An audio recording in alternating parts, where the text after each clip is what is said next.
But without further ado, I'd like to introduce Seth Pringle, our Director of Exhibitions and Collections, who's going to be the sort of host of the evening. So take it away, Seth. Thank you, Martin. Thanks everybody for being here.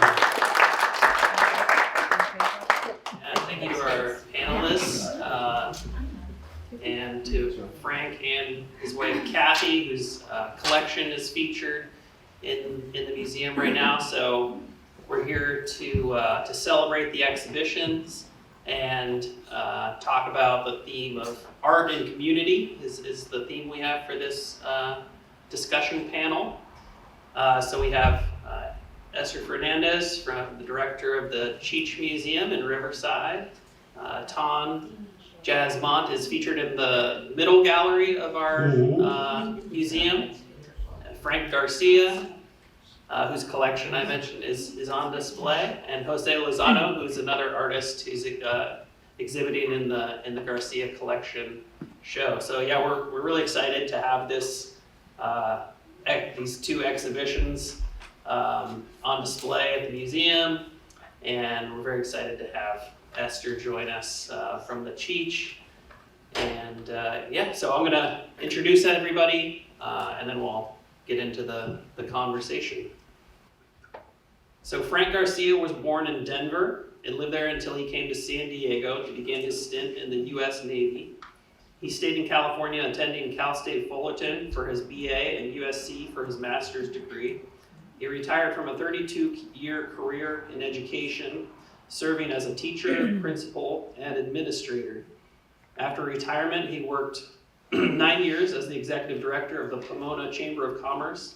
He served on many boards of directors, most notably on the Daw Center for the Arts Board, where he curated the Return to Aztlán show, which he continued for 18 years. This effort introduced Chicano art and brought noted LA artists to the Pomona Valley for a lasting partnership. During these years, Frank and his wife Cathy began building their extensive Chicanx art collection. Maria Esther Fernandez is the inaugural artistic director of the Cheech Marin Center for Chicano Art and Culture, which opened at the Riverside Art Museum, California in June of 2022. Formerly the chief curator and deputy director of the Triton Museum of Art in Santa Clara, California, Fernandez has curated numerous group and solo exhibitions, including Chicana, Spiritual Reflections, Reflexiones Espirituales in 2010, Contemporary Traces on Ancient Lands in 2019, and co-curated Chicanx Futurity at the Jan Schrem and Maria Minetti Schrem Museum of Art at the University of California, Davis in 2019. She has curated important solo and major retrospectives of critical Chicano artists, Consuelo Jimenez Underwood, Welcome to Flowerlandia in 2013, Hector Dionisio Mendoza, Maleza Blanca, White Wilderness in 2019, and Enrique Chagoya, Aliens in 2020 at the Triton Museum of Art. Co-curated Amalia Mesak Baines, Archaeology of Memory at BAMFA in 2023, and curated Judith Hernandez, Beyond Myself Somewhere, I Wait for My Arrival at the Cheech in 2024. Fernandez was the recipient of the American Association of Hispanics in Higher Education. You would cut me off. The accolades It's about that. Go on and on. All right. Jazz Mont is a queer artist who lives and works in the Inland Empire. Mont creates paintings and sculptures at the intersection of autobiography, social commentary, and abstraction. Personal narratives are in constant flux, straddling the precipice between iconography and the materiality of paint. Mont harvests the rich imagery of his Hispanic heritage to speak to the irresolvable complexities of identity. Angst and hope are tenuously held together by an appreciation of the absurd that utilizes humor without mockery. Jazz Mont earned a BFA in drawing and painting from CSU Fullerton and an MFA in conceptual painting from Claremont Graduate University. While attending CGU, Mont was awarded the AIGA Worldwide Scholarship and the CGU Merit Scholarship twice. Mont is a visual arts professor at San Bernardino Valley College, Mount San Jacinto College, and Moreno Valley College. In September 24, Mont was awarded a certificate as an art instructor of the We the People Culture Consortium's Year 2 of the Threshold Re-Entry Through Arts program, supporting formerly incarcerated women through the Inland Empire. When Mont is not painting, he enjoys spending time with his wife, son, cat, and pot-bellied pig. We just got a tortoise and a dog. Jose Lozano received an MFA from CSU Fullerton. He's had 7 solo shows, including Chicano Trickster at Manhattan Beach, Pop Narratives at Best Cutler Gallery in New York, and El Que Pinta at Muckenthaler Cultural Center in Fullerton.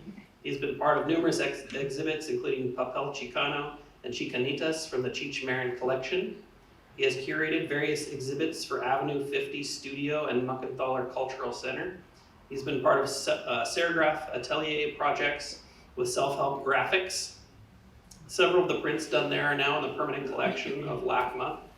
He's the recipient of a California Community Foundation grant, mid-career in drawing and painting. His public art projects include LA Metro, Loteria at La Brea Jefferson Station, as well as Aliso Dreams, a mural for La Plaza Village on North Broadway in downtown LA. His most recent children's book, Little Chanclas, was awarded the best bilingual picture book by the Latino Book Awards Association and reviewed by the New York Times.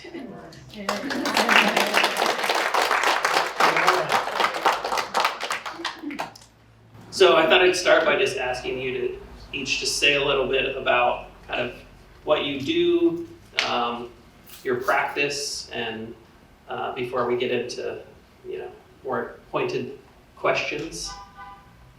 So Esther, do you want to start? Just go down the row. I guess I'm not Nancy.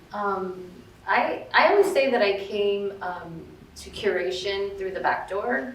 I didn't come through the channels of like art history, and I'm a proud ethnic studies, Chicanx studies undergrad, and I did my graduate work in visual and critical studies, thinking about just visual culture and what we see and who gets to tell stories. And I would say my graduate experience was working at the Triton Museum of Art, which is in Santa Clara. I'm actually I was born in Chicago, but raised in Inglewood, California, just up the, I always get confused, west, I guess, right here. But spent most of my adult career in the Bay Area. San Jose, actually, which people don't call the Bay Area, but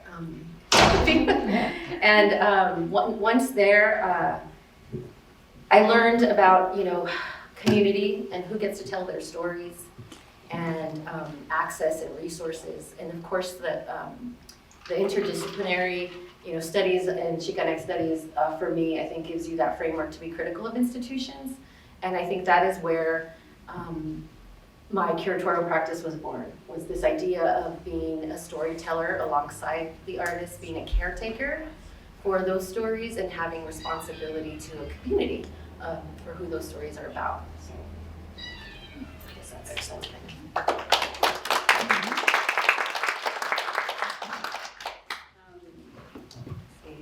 Like my art. yeah. Talk about the show if you want. So, yeah, in the show, you'll probably see, I don't know if this is on. You'll probably see my paintings and sculptures.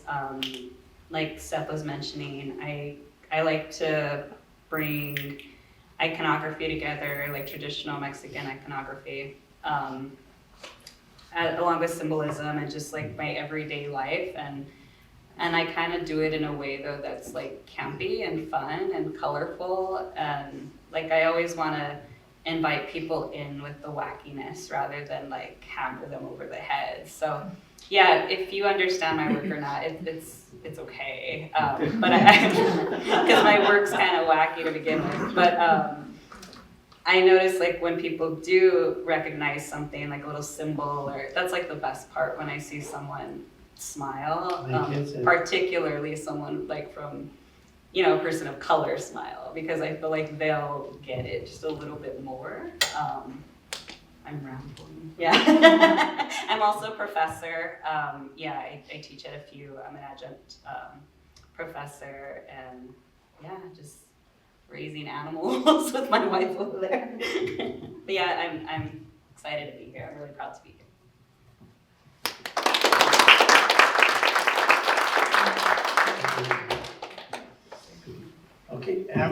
Frank Garcia. I've always loved art. And Chris Doobie from the Dog Gallery, we've been friends for years. And we looked at the area that we're in, and we decided that we should throw a Chicano show. You know, there's so many Chicanos, 70% in this area. So we decided to develop the first Aztlán show, and it was really large. As you come through the door of the gallery, if you turn to the right, you'll see this big poster called Return to Aztlán. And that's where these two Aztec warriors are coming across the border. The border's all cut, the barbed wire's all cut. They've got their flaming heart, they've got the jaguars, they have all the symbolism of Mexico. And returning to Aztlán means they're coming back across the border to reclaim the 5 states that were taken in the Mexican-American War. So that was the impetus of the whole show. And it's grown since then. The first show at the Dow, we had like 80, 90 artists. And it's gotten bigger and bigger. And we just stopped about a couple of years ago, and somebody else took it over for a while. And then somebody told about our collection. They were visiting a friend, and they saw the Chicano art, and they said, "Wow, you really got some nice stuff." And she said, "You haven't seen anything. You need to go to Frank and Cathy Garcia's house." So they came down, Seth, and they came down, and they said, we have to do a show. We have to use this in our show. So that's how it all started. Jose? Okay. And I went to school with Martin Betts, back in 1987, the MTV years. Those were such nice years. And I never imagined what my career would evolve into from 20, 30 years ago, 87. And he has the kind of haphazard, like I would hear of something and I would go to and meet people, go to openings, but you have to get out there because it's not going to come to you. And then the work itself kind of conjures up interest in people's visual, and they remember you. So my career has been kind of that kind of haphazard kind of planning. And I know people that really look at this as a practice, you know, like they're like foot doctors, they're like very strategy minded. And I am a little, you know, I can't let things go by when I hear of something. So my career has been that, a little talent and a little and then some dumb luck along the way. And I've managed to do children's books, and I managed to do public artworks, and I've managed to curate shows, and then I'm in collections. So, and it's all from loving what you do, which is making images. And that's what starts it off when you were a kid. You have this visual curiosity about what that artist is doing. And so then you teach yourself with every piece, and it's always new. So every piece that I make now, that's what's exciting about it. It's like you're starting over. So there's no formula, but you bring all the stuff all your knowledge, the tricks, visual, and then all the stuff that you've put in your head, you know, watching movies and reading. So all that makes you part. That kind of adds to the art. And I tell kids that they want to be mentored. My friend Gloria keeps telling me, "Why don't you mentor this kid?" I tell them, no, have them open up a book, art books, let them ingest, you know, and have them see an interesting foreign movie, read an interesting article, and that's how you become a good artist, by forming ideas. You can't point it away, and you have to figure it out for yourself. Okay, if I like you, I'll give you some tips. That's my career.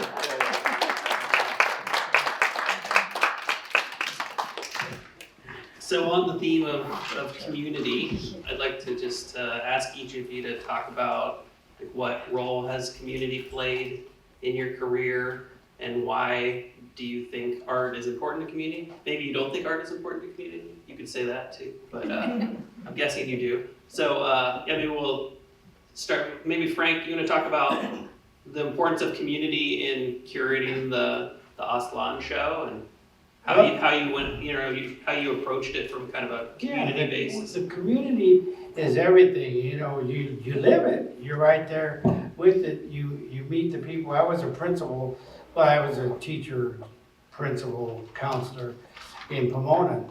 And so I really love this community, and that's how I got started with it. And I saw what it can do to uplift the students, the teachers, make people feel proud about who they are and where they live and what they're doing. And that was the whole emphasis of starting what we did with the Return to Aztlán show.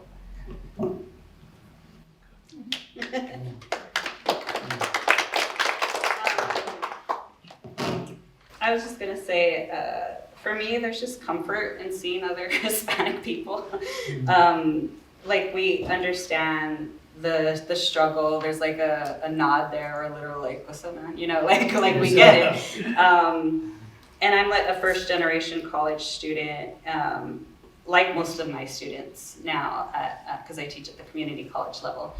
And I'm just proud to be some sort of like representation for them. And I'm queer on top of it, and I have a bunch of like queer students as well. So I often feel like I have this sort of duty to protect them. So I like to stay really involved with my students, particularly my queer students too. Like I'm trans. I've been on T for just like a little over a year, but yeah, and you know, trans people are being persecuted right now. I'm sure you're aware. So I just feel privileged that I'm able to navigate my journey. And so like the least I could do is kind of be there like for my kids. So yeah, and I like doing community work. Like Seth was mentioning, I do this work with the Threshold, We the People Consortium, where I teach art lessons to formerly incarcerated women. And it's basically part of this whole program where it's not just art, like they learn basic hygiene skills and dental skills and kind of some counseling sort of help too, because a lot of these women just never had the tools. So yeah, community is really important, yeah. I think as a young student, when I was like looking at all the art books and teaching myself about art, because I had an obvious curiosity. I think race didn't matter into the picture because I was looking at a lot of European art and the old masters, and they weren't tagged Italian, or I guess there was some of that. But you were looking at the imagery and the composition and the color, and you were kind of learning from that. And I think it happened in Cathy Fullerton, where I had mastered all these skills. I drew like Da Vinci, you know, the old masters. And I painted like, I could do a Van Gogh knockoff real quick. So, you know, I kind of could imitate. And then I would put up my work, and the teachers, the professor would just kind of yawn. And they said, well, hey, give me some feedback. And then I'll just move on to the next person. And I was getting C's and D's. I go, what is wrong with me? Damn. I guess I'm not cut up for art. And then one day, out of frustration, I did this little drawing from memory of this African-American neighbor in Fullerton, where I grew up, in this barrio called FTT, Fullerton, Towards-town. And I just drew it like a kid draws a memory. And then my professor said, who did this? And I said, I did. And he said, well, you know what, cut that crap you're doing without the slashing and the paint, do more of this. So then that kind of solved it for me, where I could make art that addressed my surroundings, the people that I kind of would trip on because how they look physically. And then I would hear some of their juicy stories and some of their drama. And then I would add that to the drawings. So they became like narratives. And I had the skills to make that kind of have a buzz to it. And I think most art has to have a buzz to it. There's unexplained buzz. And sometimes art don't have that, some artists don't have that, and then art is just kind of, it's this kind of unresolved thing that you know it's there. So then that's when I became a Chicano artist, because most of the people that I can comment on were my family, my neighbors, and they happen to be brown. But I was using all the aesthetic language to bring that forth. So then I became a Chicano artist. So here I am. But I think after you establish yourself, that becomes secondary. Like someone like Magoo or Almaraz, they're just artists. And you look at the art and you take that Chicano tag, that becomes a little blurry because you're looking at the art that they left behind. So. Well, Rob doesn't even say he's a Chicano artist. Oh, I know. Rob says, He said denial. Rob says, I'm just an artist, I'm not a He's Chicano artist. He's Brazilian. I think Yeah. I agree with that too. Well, just listening to all of you answer that question about community and the work that you do, and then bringing it into the cultural centers and the institutions where the bulk of my work has happened, is the idea that as institutions, and I don't really like that word, but we are, right? We're the purveyors of culture. We are, we get to decide what gets shown. And I think with that comes a lot of responsibility and accountability. And I don't think that's often what institutions grapple with.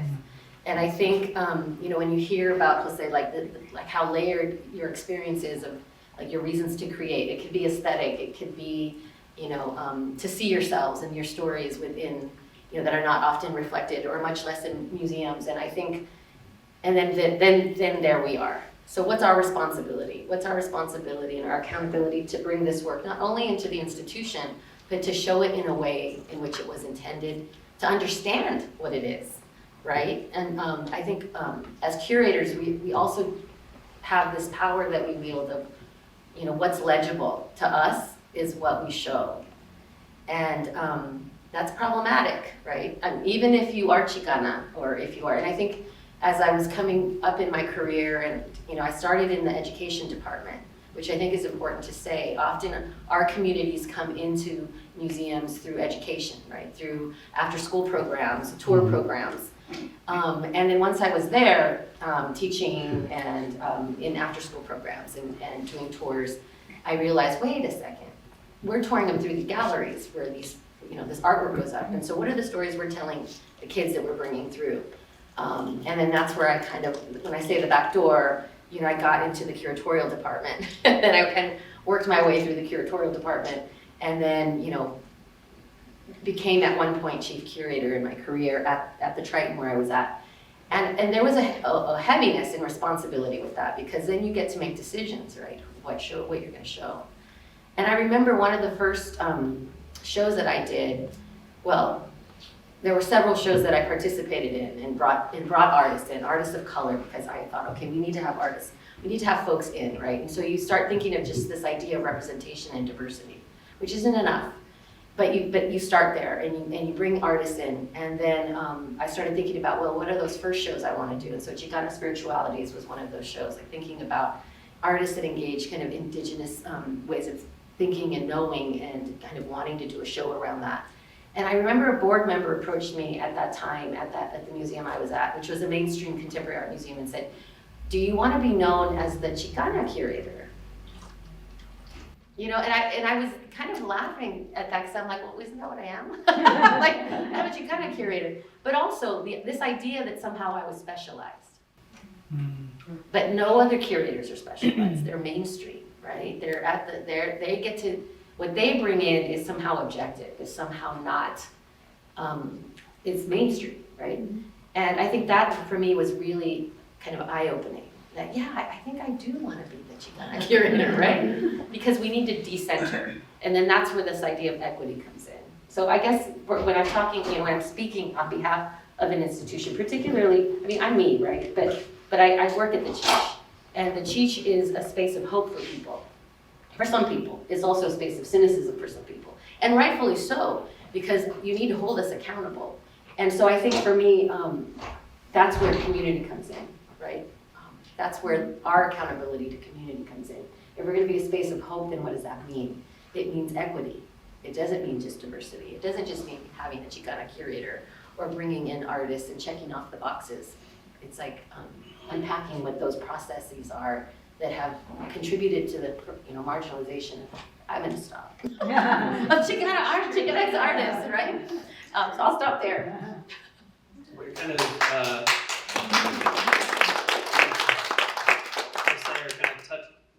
into my next question, which, so we've got a great piece by Carlos Almaraz in the show from the Garcia collection, and I think his story is so interesting because, he moved to New York City in the late 60s and to go to grad school, and he was really, apparently, a fan of some of the famous artists from New York of that time, and he was kind of trying to fit into that community, and it was a time of like minimalism, and it's New York, so everything's gray, right?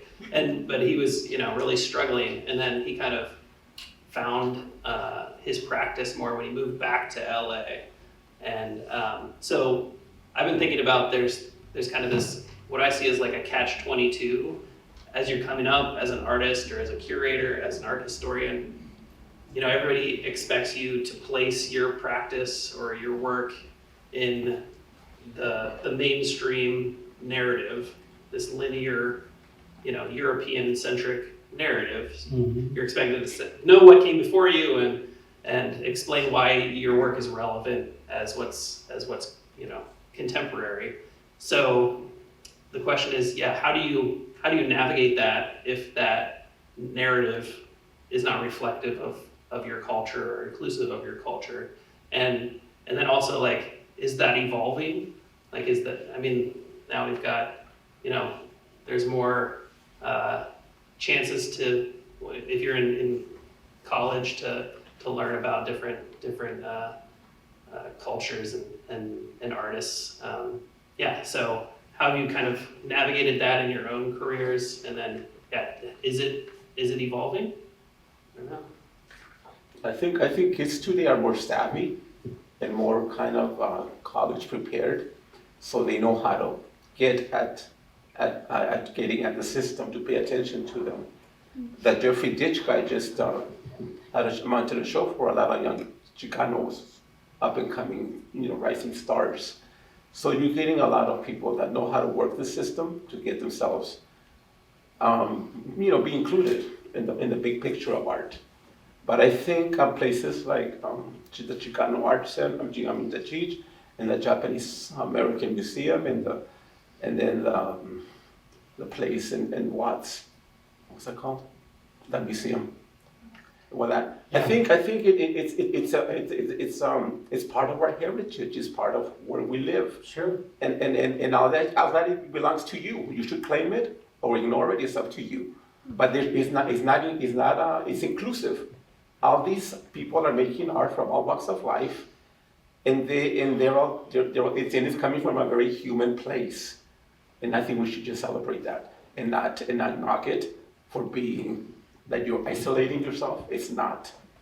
Heritage has many colors and many faces all over the country, but it seems to be in denial lately. But I think we should make it our business to go to see the museums and claim it and teach your children that look what has been made here by a Japanese person, and have that work speak to them on a human level. Nothing to do with race or politics, because art making is a human impulse, and I think we're all human. Last time I checked. So that's my take on that.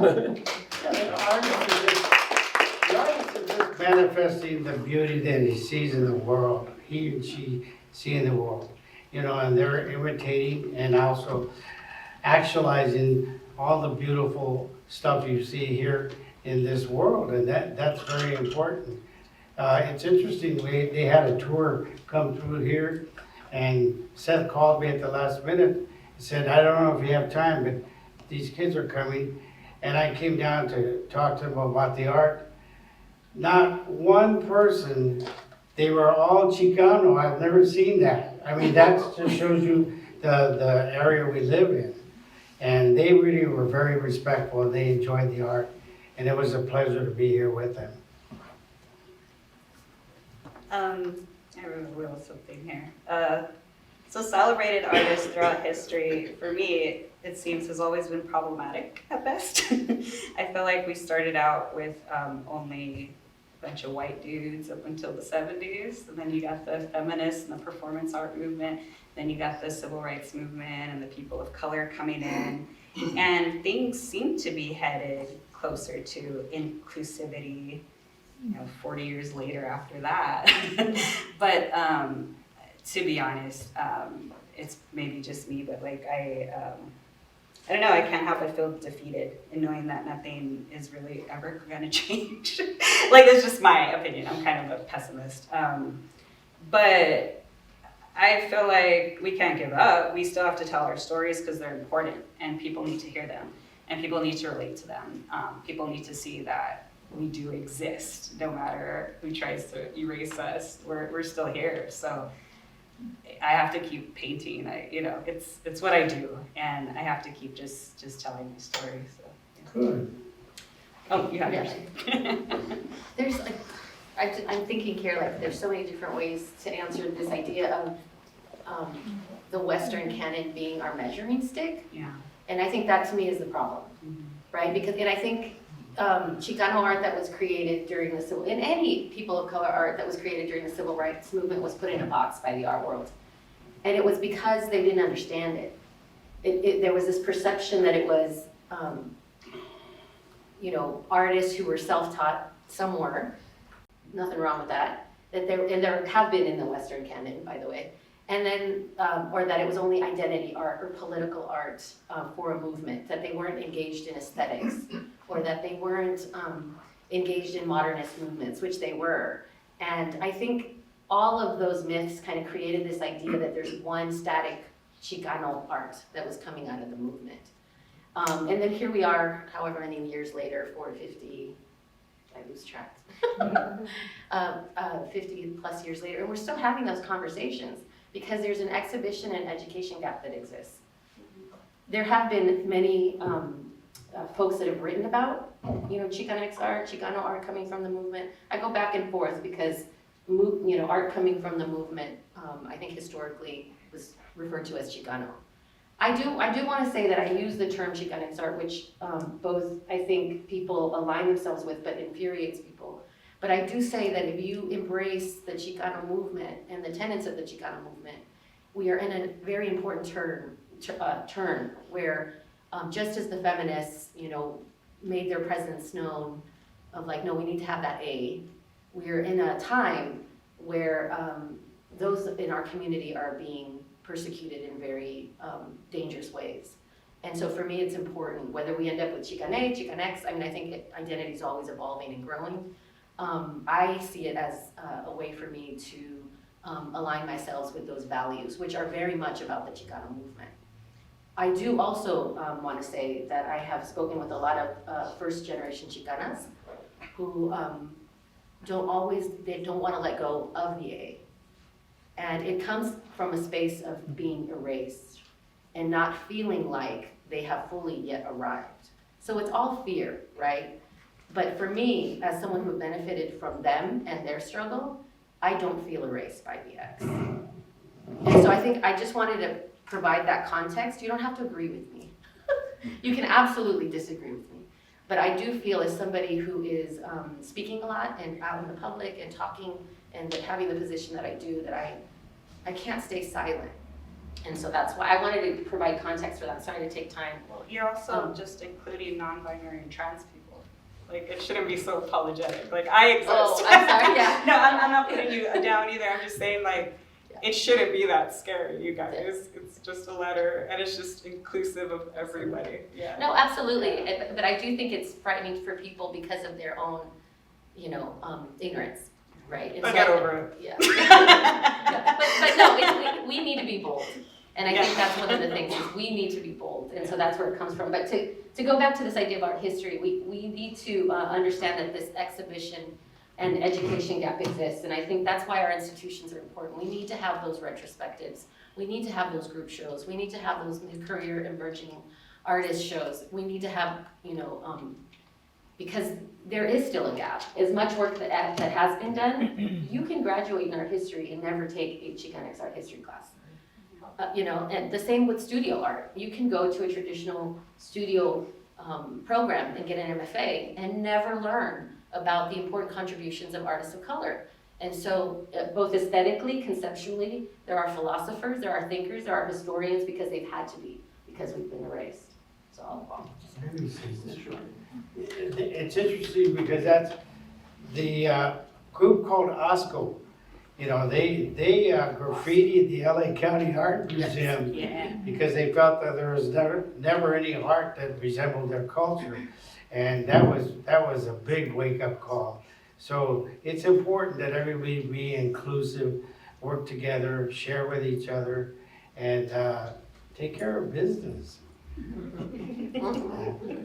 Was there another question or? I think we're just The same going. topic? We're just talking. Boy.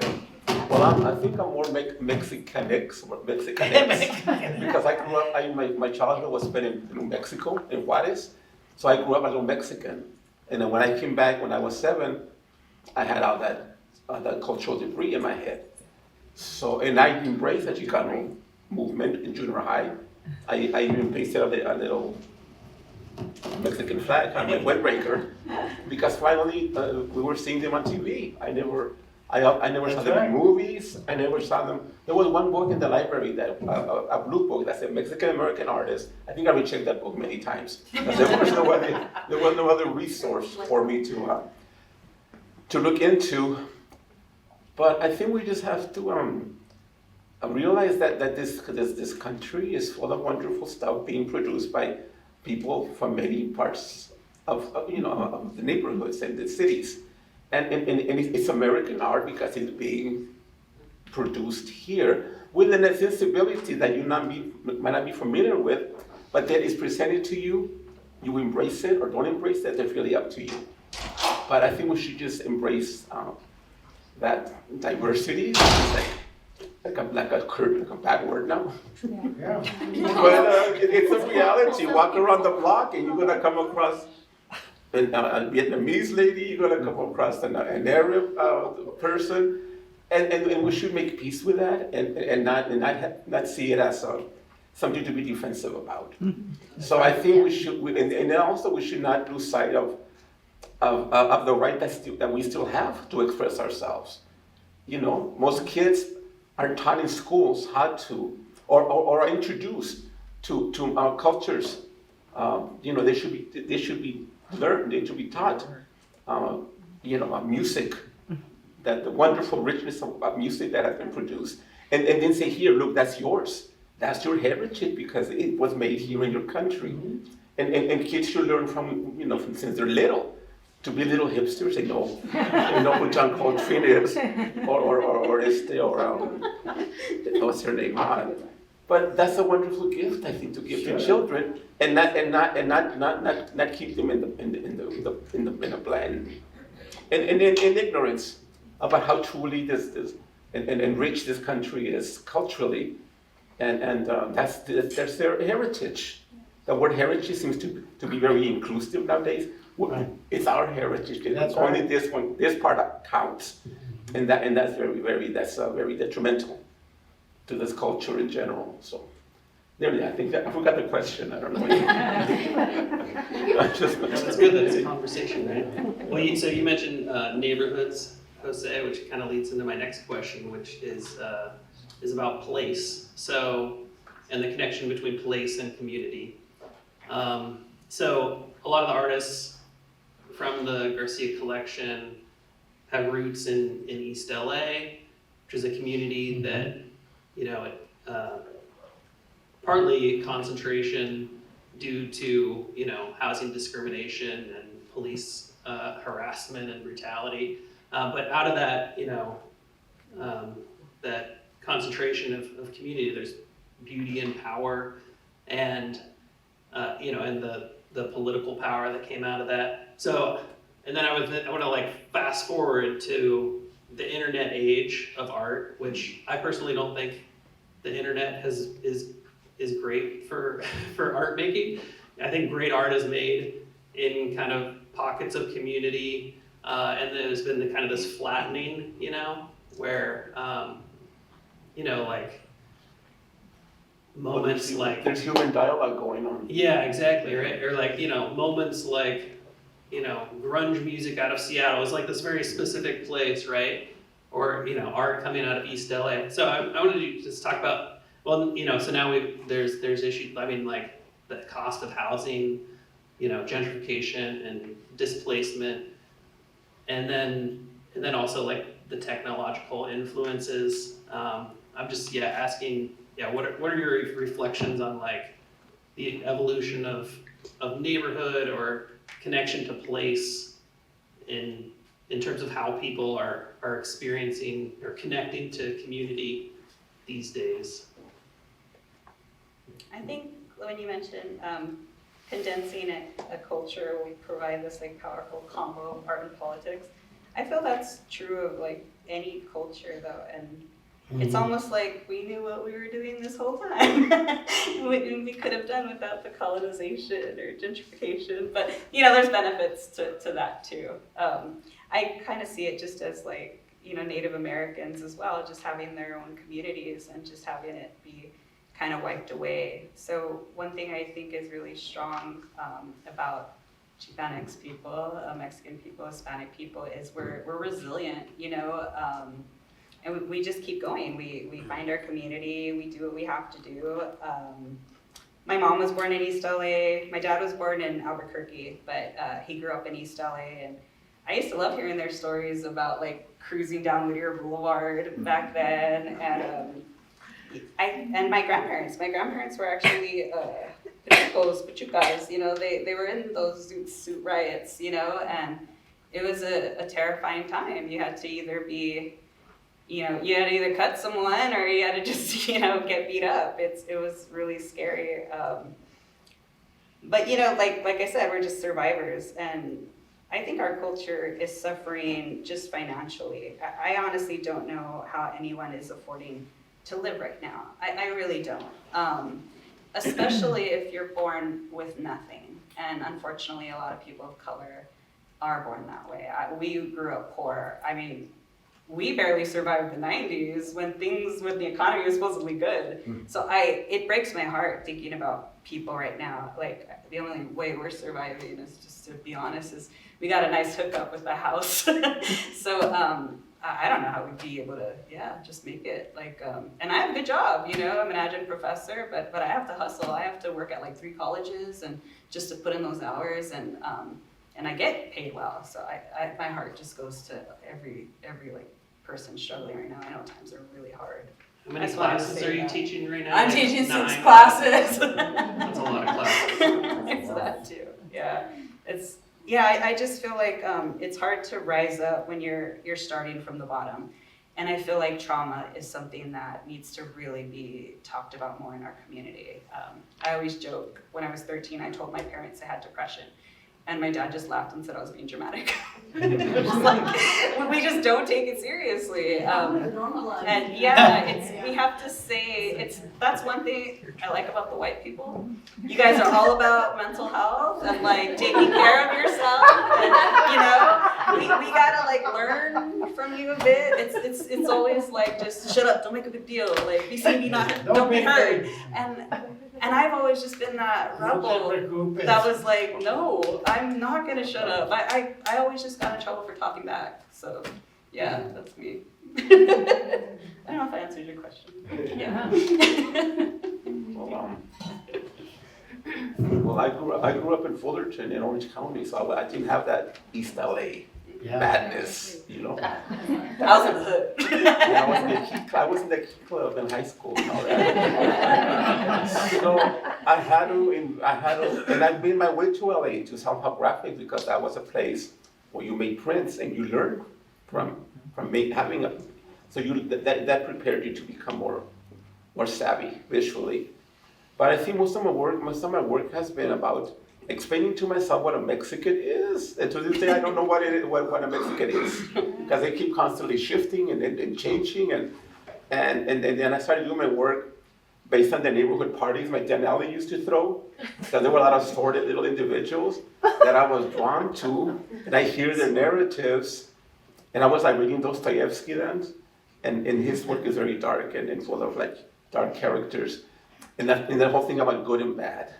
So that my jazz parties were perfect for that. That was like Dostoevsky come to life, So all these narratives that I do have to do with a question. Now, why are people so wicked? Why are people so nasty?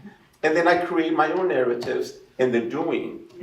And something kind of got explained, but they never did. So that's been like my life mission, to explain myself, to explain to myself what the hell we are, what the hell we are.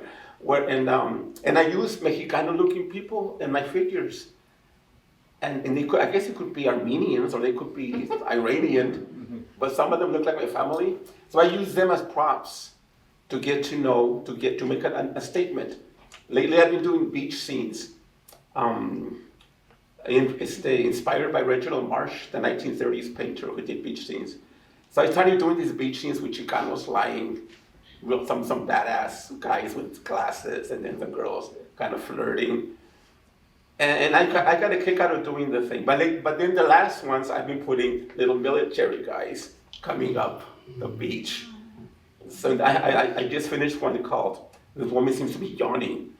So I call it "Woman Yawning as a Gazpacho Police Enters." You know Gazpacho Police from that woman cut. She went to say Gestapo Police, but she said Gazpacho Police. So lately they've become a little more eerie and a little more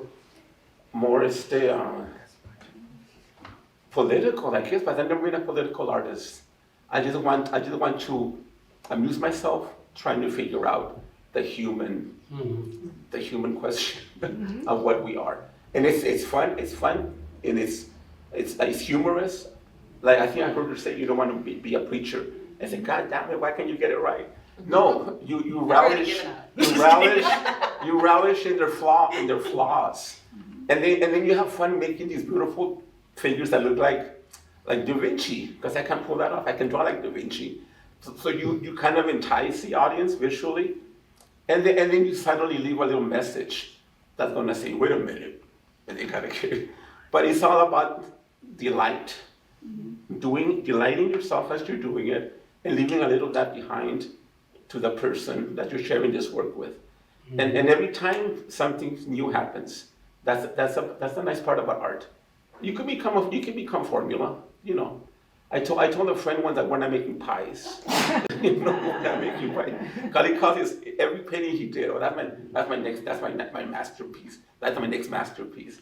You know who I'm talking about? What's the chisme? It's moon in English. Yeah. Oh, you know him? That's the last name. Anyway, I don't know what I'm gonna say. And I have a show next month at Craig Cruel in Santa Monica. It's a one-man show. We'll be So there. if you like to look up in your art magazines. So anyways. Great. And thank you, Frank, for the barbecue. Yeah. The barbecues were wonderful because that's when all the artists had come to our house here in Claremont.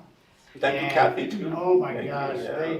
they bring the artwork, and the younger artists were being critiqued by the older artists. My group was holding Yeah, court. Magoo, all of them. How did you get that line there? How did you do that? And it was wonderful.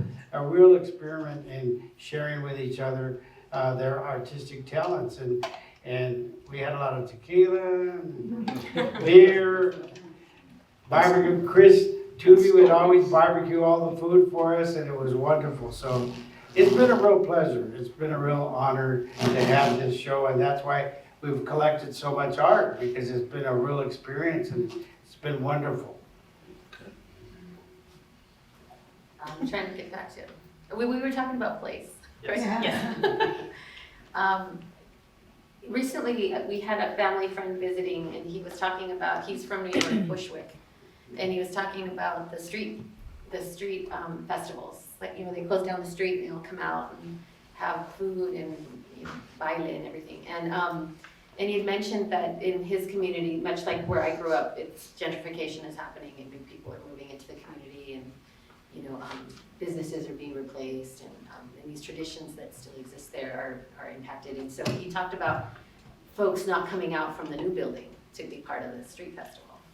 And so I was thinking a lot of, you know, about that, and thinking also about just what is our, I keep going back to responsibility. I think because I'm representing the institution here in the center, but this idea of like that communities change. I don't want to romanticize, because I know that communities are problematic in their own ways for us for different reasons, but I do think that when you start replacing, businesses like my partner had said panaderias with Starbucks, right? Or this idea of, not going out to the street festival or whatever that is, that not being a part of those things, that you lose these spaces that, where you could self-determine, where you could, where you can find home, I think for those, I'm a daughter of immigrants, and I know they've always missed their land, whatever, wherever that was. And I think having these little communities in Inglewood where you're doing your posadas, or you're doing this, or you're doing that, and that's all changing now, like with the big old football stadium, right? And all the houses that are going up for sale. And I'm experiencing like some personal sadness around that. And I think place is important. As fraught as it is, it's important. It's like you keep pushing us away. Where are we gonna go? Absolutely. It's like I'm seeing it. I just keep focusing on our economic climate right now, and I just feel like a lot of people of color keep getting pushed back, and even where they're getting pushed back, it's unaffordable. Like, something's got to give. I just anticipate riots happening soon. I don't know. Oh, yeah. It's just like, I don't know. Well, I'd like to open it up to questions from the audience. Does anybody have any questions? Yes. This question is for anyone who would like to answer it, but what do you hope for the future of Chicano art?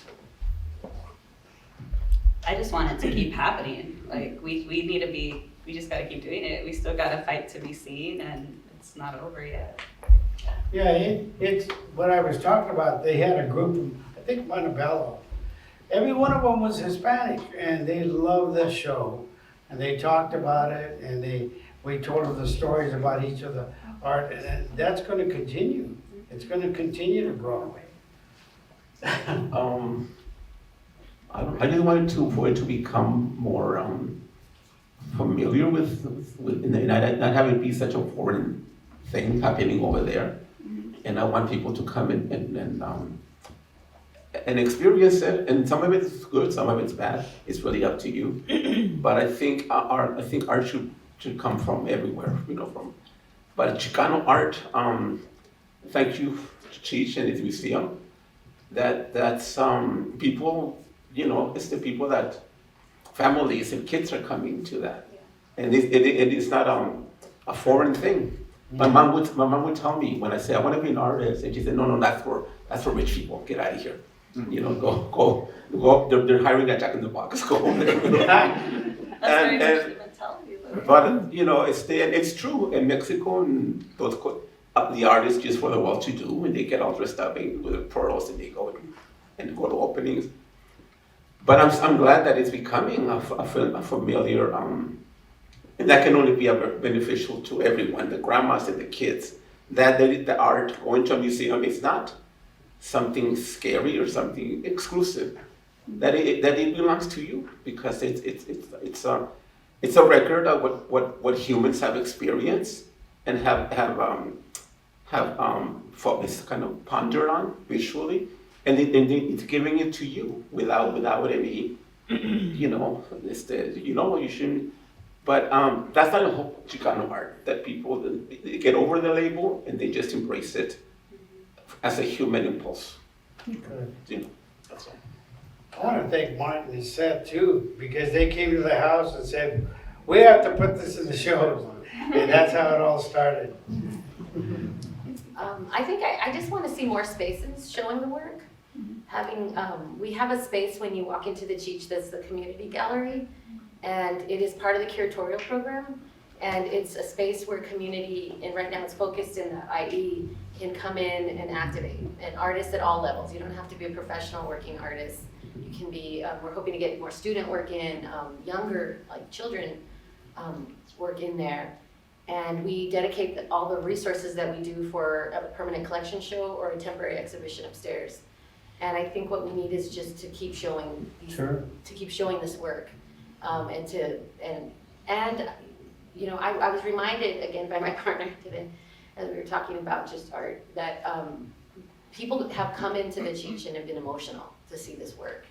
And to see the word, Chicano outside, right? To see this idea of this museum, right, that exists, showing this work. And I think we need more spaces like that. We just need more spaces like that that are hopefully showing the work. And to me, it's okay that it be rooted in a community in that way. It is still a human experience, but it's still so much, I think, put in a box that we need to. I really like this idea of being a Chicana curator. I'm a curator. I'm a human curator. I curate all kinds of people, but I do really, I do feel that positionality is important still in this climate. I think we gotta tell each other more, like tell your homies, like art's accessible. I think a lot of times people of color think like they're not supposed to go in, like an event like this, it's like, oh, that's not for me. I remember I go to the DAW Center a lot too. I remember the shows. And I remember one time I was in a group show at the DAW, and there was this family just kind of looking in, just really curious. And I was literally like, just come in, like it's free. But see, they don't know that, and that's sad. That's Like I never saw art as a kid, and I think that would have helped me so much. That would have enriched my life. I went to the museum twice. In grade school as field trips. Like, it just wasn't a thing. We don't do that stuff. Like, art's important. It's important. Yes. First of all, I want to thank you, all of you. The exhibit is fantastic. It's just overwhelming, it's powerful. Our first exposure to Chicano art was going to see Los Four at LACMA. And at this point, that you have their art represented here. So, and I only went because my wife grew up a couple of houses down from Frank Romero on Lanfranco in Boyle Heights. So I really appreciate to see the growth of the movement, and it has been a movement. I look at Chicano Park in San Diego. Wow, I wish we had something like that here in LA. Just bringing the community together with art as the central focus. And just as an aside for Fullerton, a tremendous artist, Emilio Vasquez.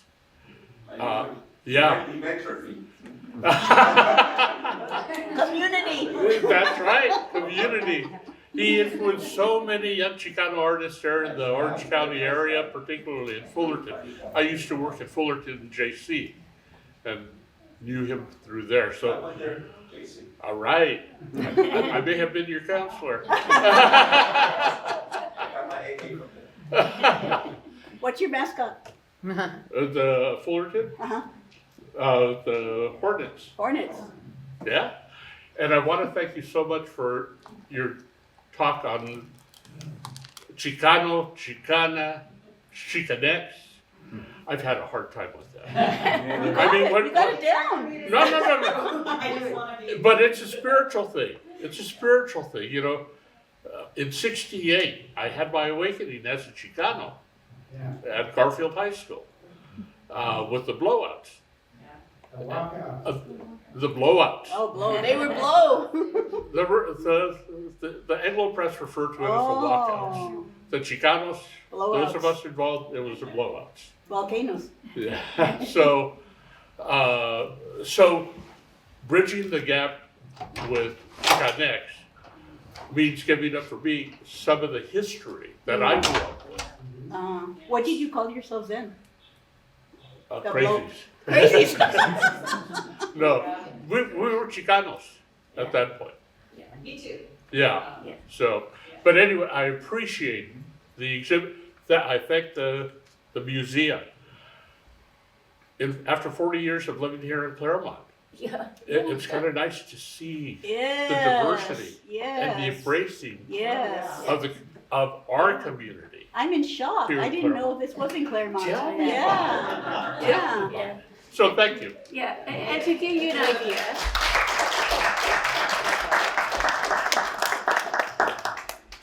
Anybody else? of where we came from. We both came from the barrio, and we had to give ourselves permission to live here. You didn't feel in community. No. No, it took me 10 years to get used to the fact that it was okay to be here in Claremont. Yeah. Yeah. Yeah. Yeah. Good. But see, if you would have known about Frank and his collection. Yeah. So yeah, thank you to Frank and Cathy for, you know, lending us most of your art. They have a little bit of art left in their house. So a lot of it. You took a lot of the great pieces. But yeah, thank you for your commitment to the artists and the community. And you know, they're really collectors who have supported in the practice of supporting artists. You know, and developing those personal relationships with artists. So yeah, buy art from people you know, or you know, people from your And spend art in your the, town. I mean, spend money in the community. That's just gonna make your community. We've already replaced all the pieces at our house. We had stuff under the bed, in the closet, in the garage. Any last questions? Yeah. How do artists avoid? How do artists avoid communities feeling exploited? So somebody who's grown up like myself in East LA and in Compton, oftentimes our community is exploited. At what point do artists have the idea to avoid exploitation in a sense? Because when we see it, yeah, it looks good on a canvas, but Yeah. we're the ones who live it every day. Right. No, I know. You have to band together. You have to work together. You know, we were in the East LA riots, and we were very peaceful. We were listening to a speaker, and all of a sudden I looked up to the hill, and there were LAPD all up on the hill. And the announcer said, "Be careful, don't do anything. They're gonna start a riot." And sure enough, they did. They just came down and started swinging, and that's what started the East LA riots. It was terrible. And the kids were fearless. They were crazy. Police cars would come racing down, and they'd run up and kick the car. That's what happens when you suppress a community. And then to answer you too, what I do, because I'm very hyper aware of that, is I only tell my stories, because I never want to speak for anybody else. So I stick to my stories. I kind of change the outcomes a little bit. I have fun with, fantasy play and stuff. But all of my stuff, as wacky as it is very personal to me. So yeah. I had well, it was the big thing in the 80s, late 80s, when Cheech was on the cover of Valentine's magazine, striding with this, he was like the art collector. So everybody wanted a piece of that. So I had a lot of friends that I thought were white suddenly start talking Spanish to me. And she says, "I'm a Chicano artist too." I go, "Where? What the hell? I thought you were Italian." So a lot of artists get into, I guess, you can't blame them. They're struggling artists.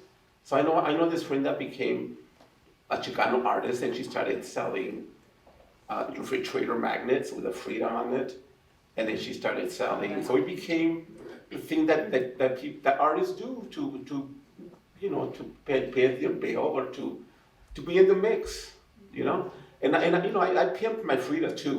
I've done images of Frida, so I've done my share of I would say exploiting, but I think more survival. Yeah.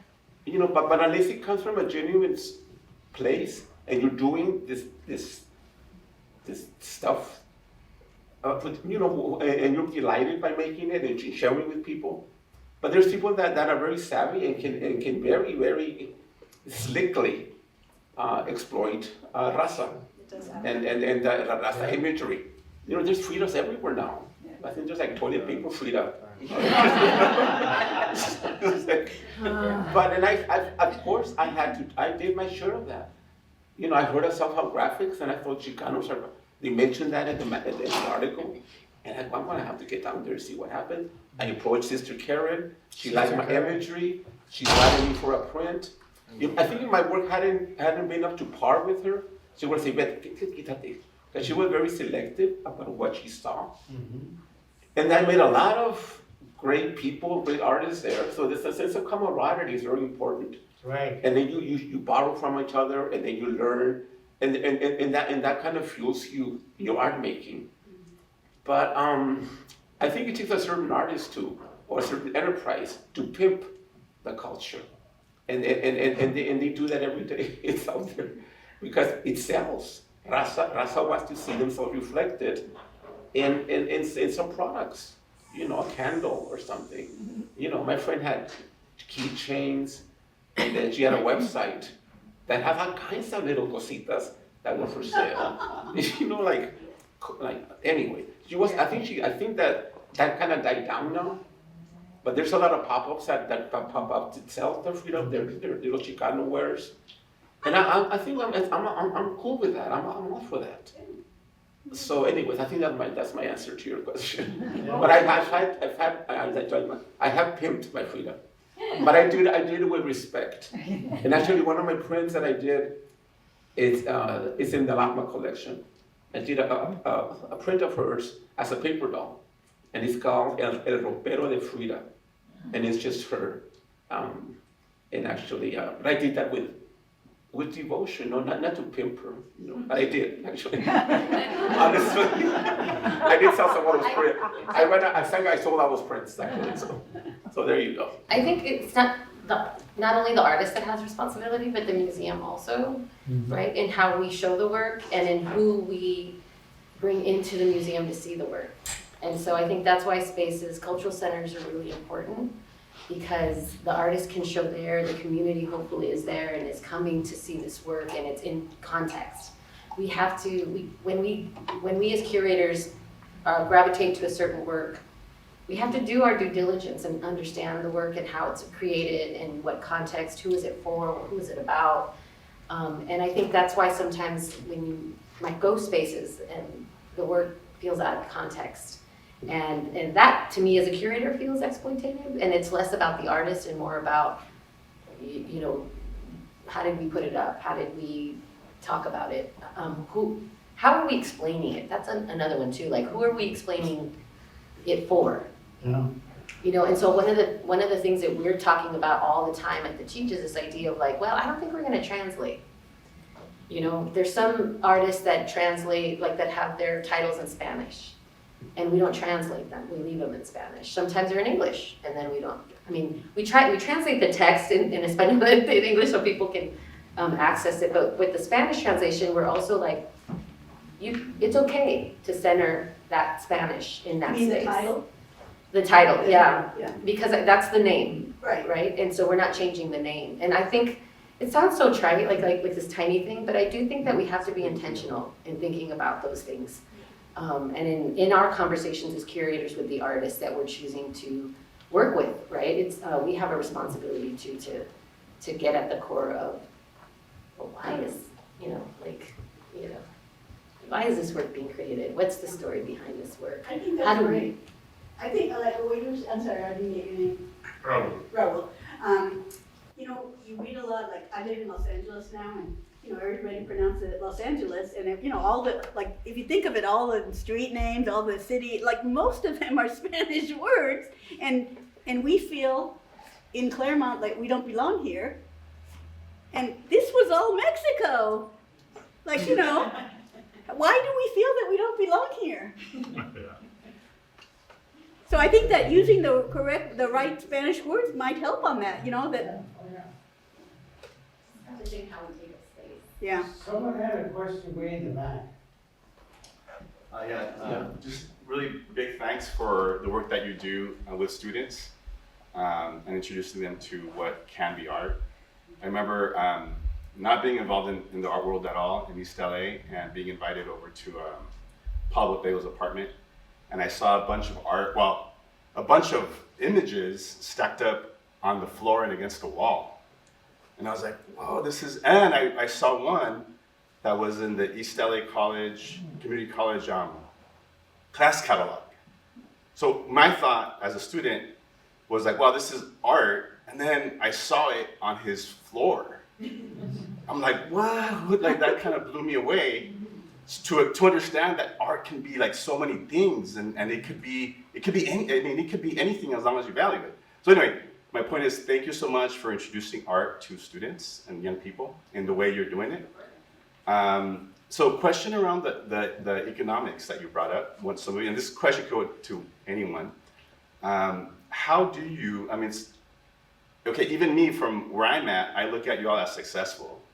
So what yet others aren't, maybe, right? And so some can't afford homes or what have you, whatever it is, what kind of stories or advice can you give them to understand whether or not they may model what you've done or not, or maybe not go that route?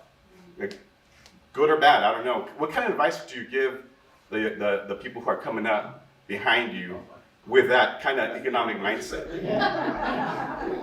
I'm still struggling. It's still a struggle. Yeah. You don't get the big loft and the blonde girlfriend. Yeah.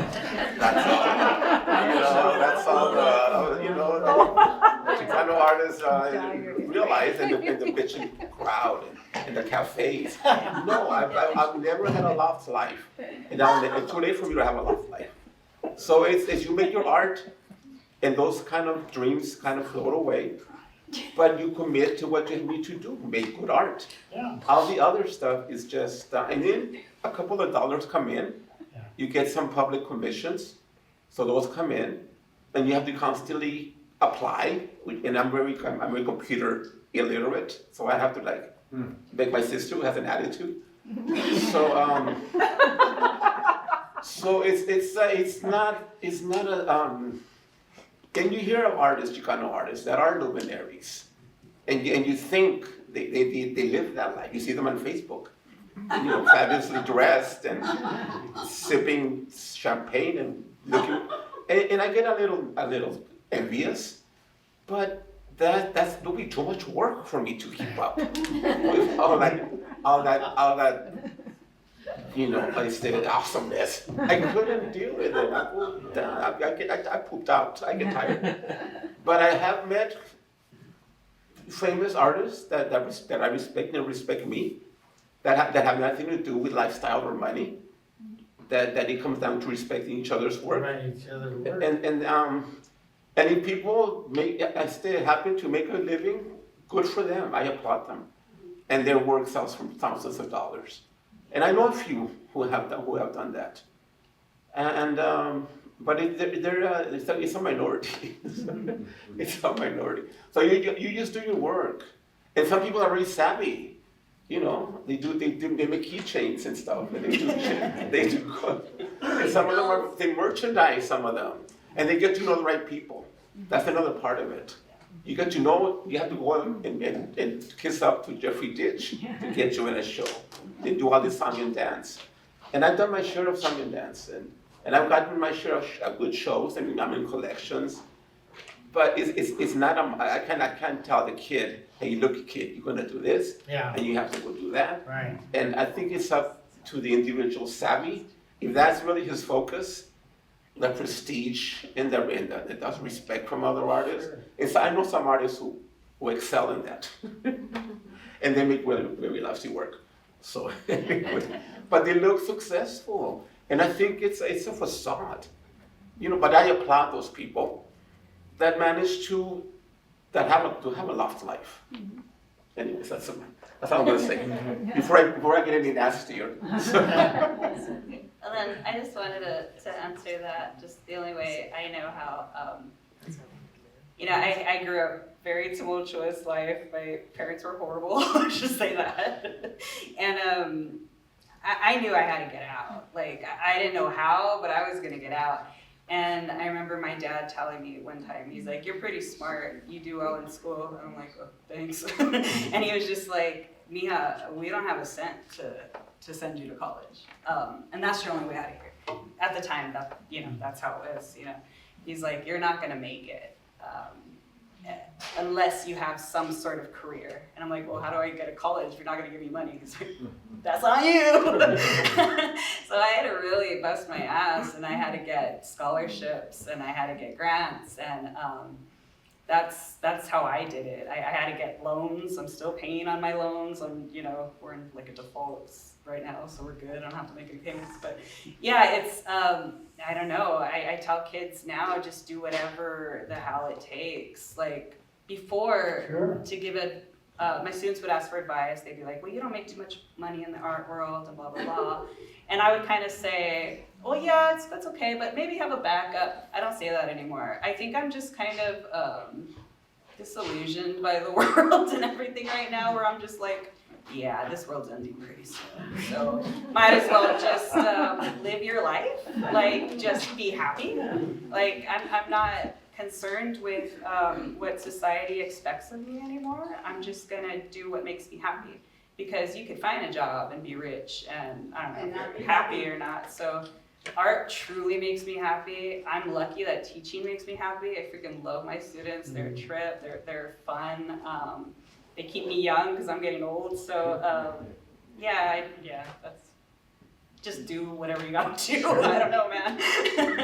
It's hard though. It's hard when literally some kids are literally coming from nothing. I know what that's like. So yeah.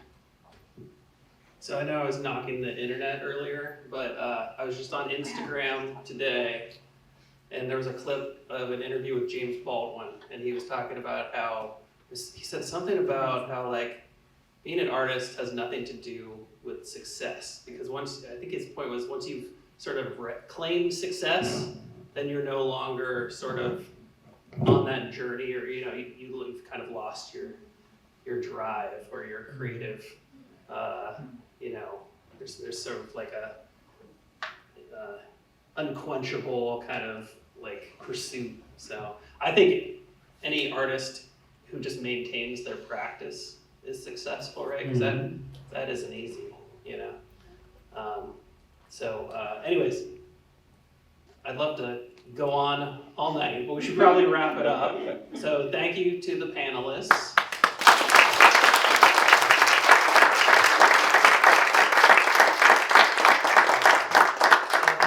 So thanks everybody for coming out, and have a good night.